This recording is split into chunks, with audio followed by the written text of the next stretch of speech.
Now we continue our special look all this week at the future of work.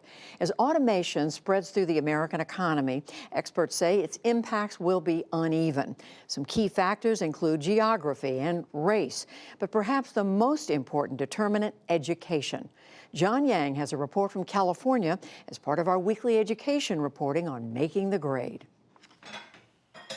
When Aldo Galindo was growing up in San Bernardino, California, his father's message about college was simple. He would always tell me, go to school, you better go to school, you have to go to school. It wasn't an option, it's more like you have to. Aldo remembers his dad coming home exhausted after working 12-hour days as a cook at a local restaurant. My children have noticed how hard we've worked. I know they will always have to work, but with a degree and a profession, they will live more comfortably, live a better life than the ones we've had. Now 21, Aldo commutes 40 minutes round trip every day from his parents' house to California State University, San Bernardino. He's a junior studying computer systems. He wants to develop video games and work with virtual reality. By going to college, he's breaking barriers not only in his own family, but in this region, where nearly half of all adults have no education beyond high school. There's a lot of hardships that come around here, and a lot of students do experience that. I'm the first generation, and they tell me to take every opportunity you have offered to you. So that's what I'm doing, taking every opportunity. In the coming years, boosting educational opportunities could determine whether this region, east of Los Angeles, thrives or struggles. Known as the Inland Empire, it's home to about 4.5 million people, more than half of them Hispanic. Looming over the terrain of mountains and desert is the spread of automation. Robotic machines performing simple, repetitive tasks now performed by humans. For businesses, it promises to cut costs and boost productivity. For workers, especially the less educated, it threatens to take their jobs. What does that all mean for the Inland Empire? Johannes Munoz is sounding the alarm. He teaches business at the University of Redlands, southeast of San Bernardino, and studies the potential effects of job automation. It's a very strange situation. We're in a place where we have record low unemployment, the nation's factories are humming, the logistics sector is booming, but this train can also run at high speed against the wall. The numbers tell the story. Munoz's research found that 63% of the jobs in the Inland Empire could be automated in the future, and Hispanics are 25% more likely than whites to hold those jobs. The research also found that education is the key factor. Someone with a bachelor's degree runs less than a 50% risk of job automation, but in this region, only 9% of Hispanics fall into that category. The Inland Empire's economy is dominated by industries that could be heavily automated in the future. Fast food restaurants, office and administrative services, and crucially, distribution centers. It's just over an hour from the ports of Los Angeles and Long Beach. Railroad tracks and interstate highways crisscross the terrain. Warehouses dot the landscape. Amazon alone has 13 fulfillment centers in the region and just announced plans for a 14th.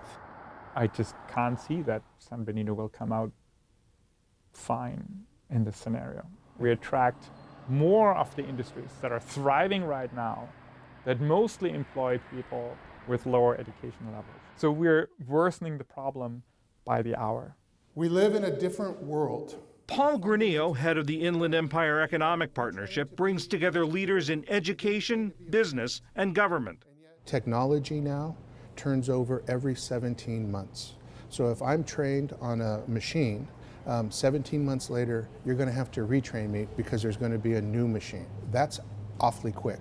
And our traditional education system has not been able to create curriculum that fast. My role is to get everybody to come out of their corner, right? Not go into being defensive and not go into being accusatory, which is usually the educator saying, well, we have all these programs. And the employer is saying, well, I'm not getting what I want out of the education system. Granillo is worried about automation's effect on his region. He's seen it triple the output of some area fulfillment centers with only double the number of workers. I think automation is wonderful, and I'm a user of automation. But if it's only going to be that some regions are going to win and others are going to lose, I do believe that then it does become a moral issue. It becomes an ethical issue. He agrees education is the key, but that doesn't just mean a college degree. One example, the Industrial Technical Learning Center, or INTEC, which provides training and professional development. Housed in the former administrative building of a San Bernardino steel mill, it's a partnership between Chaffey Community College and California Steel Industries. There's usually no cost to participants thanks to federal, state, and local grants and contracts. Director Sandra Cisco says INTEC is designed by industry for industry with an eye on the future. Somebody has to repair and maintain the robotic arms and anything that has to do with automation. Automation involves mechanics, it involves electrical. So if you're in the electrical and mechanical field, those are the core middle skills that you need to understand the next level.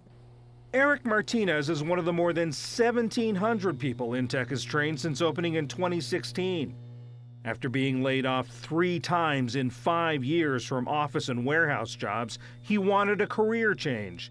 He earned multiple certifications through INTEC and now works at California Steel.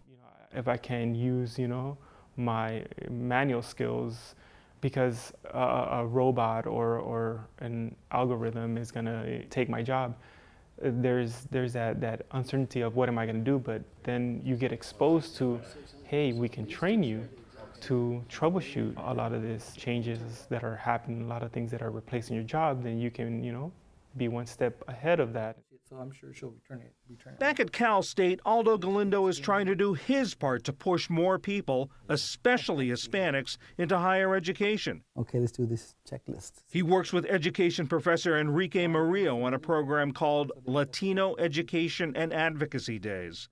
It reaches out to parents and hosts college fairs to encourage Latinos to pursue their education. We can't just do what they call curbside service, right? A lot of parents, they just come, drop off their kid and say, okay, there you go, take my child. It doesn't work like that.